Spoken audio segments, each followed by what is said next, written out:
Hello, everyone. Welcome to this week's installation of public speaking. I would like to follow up a little bit on, we talked about the structure of speeches, a little bit on structure, and a little bit on sort of this idea of using critical spirit. We've talked about this some, and how that can actually lead to improvisation. So we're going to be trying to juggling, well, not really speaking, exactly about structure, but kind of asking questions about, we kind of want to have, a main thrust to our speech, and we want to go off in sort of clearly defined directions and have one part lead to another. That way we feel like, we're building to something and we're really going somewhere, right? But because we said that, I don't want you to think that you're completely pre-programmed, right? And I'd like to sort of talk about how, you can kind of think on your feet and how that might have something to do with your voice. So that's going to be something we're going to work on. We're going to try to tie those ideas together. So first of all, I would say the necessity of this question of the necessity of, keeping your critical spirit. As we've seen, this came up the most. We've had some critiques of your speeches, and your speeches have been really good. And I think a lot of what was good about your speeches, some of the best parts, are very often related to the fact that you've treated a given question, right, and then you have been willing to sort of acknowledge to yourself that you see something perhaps slightly different than other people, and this leads to a certain self-awareness. When you're saying something, you might be aware of the fact that this is your point of view, and that not everyone shares it, right?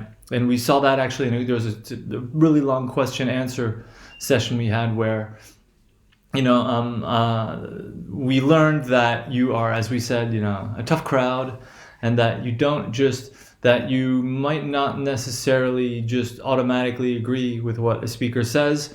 And what's good is, in this situation I'm talking about, the speaker was really willing to listen to what the audience said, and that sort of allowed, in this case, him to go farther in his speech, right?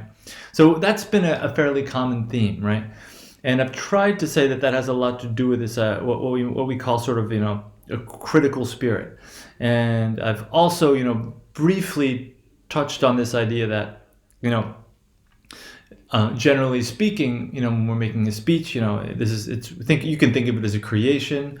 It might be a little bit high-minded to sort of compare it to like this artistic creation, but at the same time, I think it's probably just a better idea to not really get too hung up on that either way. I mean, not on the one hand, we shouldn't be saying that artistic creation is this very exalted, all-important thing, and on the other hand, we shouldn't say that speeches don't involve as much, right? So if we look at sort of when we can think of different ways that you create. I try to say that it was important to not turn off your mind, not just to think that since your speech is creative, that it involves just sort of spontaneous emotion or something like that.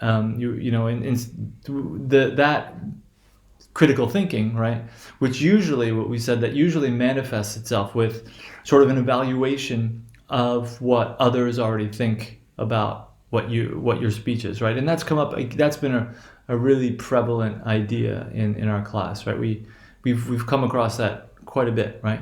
So this kind of means that when you are and this can kind of go farther. Notice we've looked at this sort of in terms of, you've already seen this in terms of structure, or when I say structure, I'm saying the things that you're going to talk about, right? Or sort of the little goals, you have an overall goal, right, to convince your audience of something, right? And then of course you can think of your subparts being you're achieving sort of a little miniature goal, right? A sort of a subsidiary goal that is going to combine with another subsidiary goal to make your main point, right? These things should all kind of tie together, right? So that means that part of this sort of critical spirit involves choosing the right arguments, right, to make your point, because you're saying, ooh, this aspect, right, is something that the audience may not agree with, right? So I'm going to need to address it, from the outset in my first part to prove this point, and then I can prove this other point. Well, prove might be a little bit strong, but then I can focus on one point or develop a point, right? Because you very often we're being rhetorical. You're trying to convince your audience of something. So to sum up, that means very often this idea of sort of critical spirit, your ability to evaluate what the audience is thinking, right? It's that sort of exercise of imagination. So there is imagination involved in this sort of critical spirit. That will help to guide you when you kind of assemble your speech, when you decide what your first part and your second part and your third part is going to be, right? That really is part of. So we've already seen this. We're looking at this slightly differently, but we've already seen that. Yes, that means that this critical spirit is part of what we might call, it sounds a little bit outlandish to call it the creative process, but for lack of a better expression, let's just call it the creative process. You making your speech, you're making it, it's creation. So, I tried to say that this kind of harkens back to the sort of one of the major tenets in what we might call the Anglo-Saxon critical tradition, and I talked a little bit about T.S. Eliot. You're familiar with the poet who wrote The Wasteland.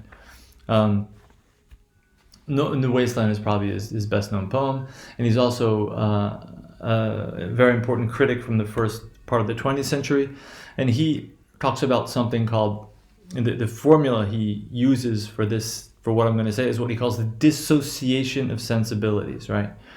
And he's basically talking about thinking and feeling, right? And his theory, or it's a particular way of looking at sort of the history of English poetry. He says that in Shakespeare's time, thinking and feeling were not dissociated, whereas in the following generation we have John Milton, right, who is very much his whipping boy. I mean,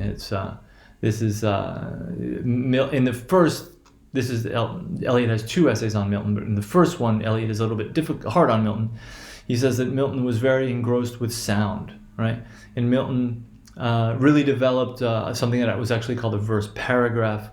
These sort of very long, sweeping developments, very sonorous, right? And they sound very important and they're very grave, right?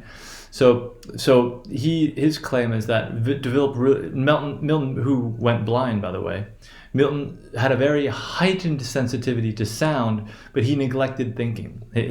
He had already set up his ideas that he wanted to write about in the beginning, and he just set forward to demonstrate those ideas.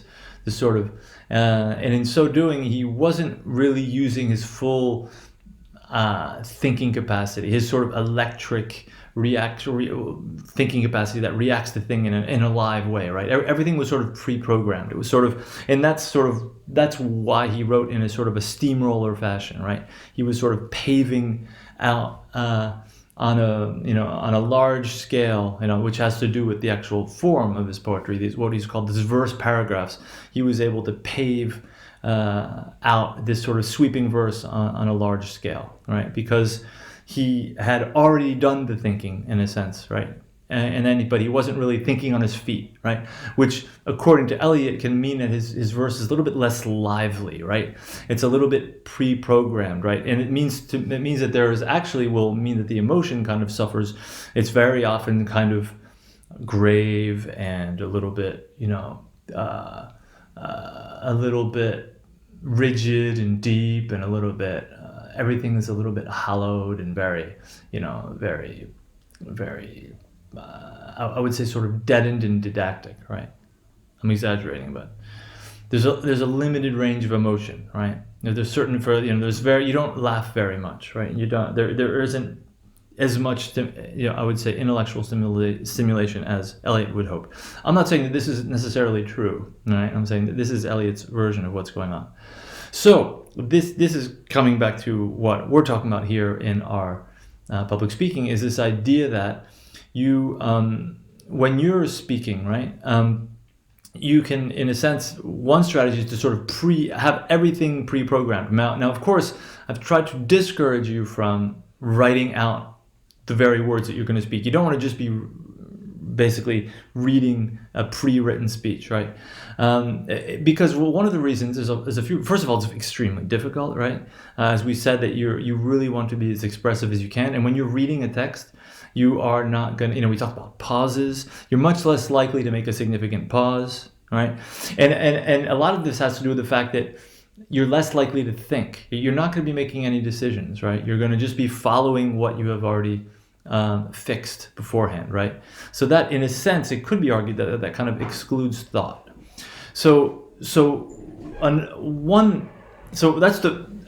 This is yet another reminder to say, don't write your speeches beforehand, right? And once again, you should have the confidence that, and hopefully you've come to see this, and hopefully you've experienced this when you've given, some of you who have given your first speech, is that you do this a little bit better than you think. You don't, let's say when you're learning how to ride a bike, sometimes you have your training wheels, right? And your training wheels are sort of the things that make you feel that you're not going to fall down, right? And I hope that for those of you who have already given your speeches, you have maybe halfway through your speech, you've sort of said to yourself, well, this isn't so bad. I can do this. This is all right. I thought I would just get in front of people and pass out, but this works. I can do this, no problem. And I think the training wheels, in a sense, to sort of take this analogy to the end, or can be thought of as the sort of your notes, right? So I would argue that you can speak better than you think, right? And we've seen a lot of proof of this, right? And I would argue that oftentimes those of you who went out there and gave a speech, I'm not saying you don't have to prepare. The preparation is just a little bit different, right? The preparation does not mean that you memorize something or that you write it beforehand. The preparation happens it's not exactly in that way that you prepare. So it's the main point we're making here is that you want to have at least the possibility of making decisions. You can perhaps, this is something to consider. You might want to, when you structure your speech, leave certain openings or you might want to not decide on everything. You might want to say, let's say this first part is a little bit long. I might just, I'll say the first half and I'll see how the audience reacts. And that's, using, you're here thinking on your feet, you're thinking, that wouldn't be a good idea to say this, given how that first part went, because, you can never completely foresee how the speech is going to go. You want to sort of leave yourself open possibilities. You don't want to shut yourself into sort of a doomsday plan, a plan that's going to, that if halfway through your speech you say, you realize that it's not going quite as you planned, or you think, it would be possible to do it another way. That the preparation is sort of to provide yourself with a lot of different possibilities, right? So that involves really, more thinking on your feet, right? So that critical thinking, that you're going to sort of say, well, I'm going to have to anticipate these things. I'm going to try to structure my speech in that way, which is a different way.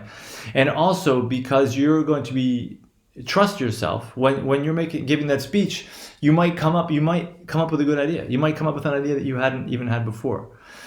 So that's the sort of the second. That's sort of the second part of this idea of having a critical spirit that I wanted to make today.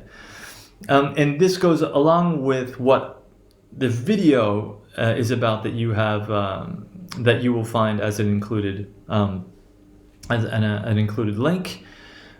That is a video. It's an interview. It's not exactly a speech. But it is in a public setting. So I've considered that it's more or less valid. But what I find is interesting is, well, first of all, it is someone who is very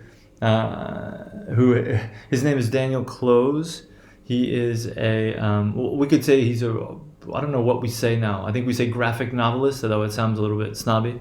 He wrote a very a graphic novel I would I couldn't suggest enough. If you, hopefully you have time these days, you can, to read things. You might want to read. It's called Ghost World by Daniel Close. He does talk about this. Now there's another one called 8 Ball, which is great. He writes what we will call what are known as graphic novels, and the advantage of graphic novels, of course, is that there's sort of they can be there's a sort of a wide range in tone. They can be very sort of, they're kind of a joke. They're just for fun. They're not really serious. They're just comic books. But at the same time, they can be very serious. They can be just as serious as any novel. So that's one of the advantages of it's sort of a new. And when Daniel Close is one of the people who kind of he kind of developed this whole, I don't know if we could call it an art form, this whole genre. He really kind of developed it. And what was great about it is it didn't really exist as a sort of a, as a snobby, art form. He sort of he kind of turned it into one, right?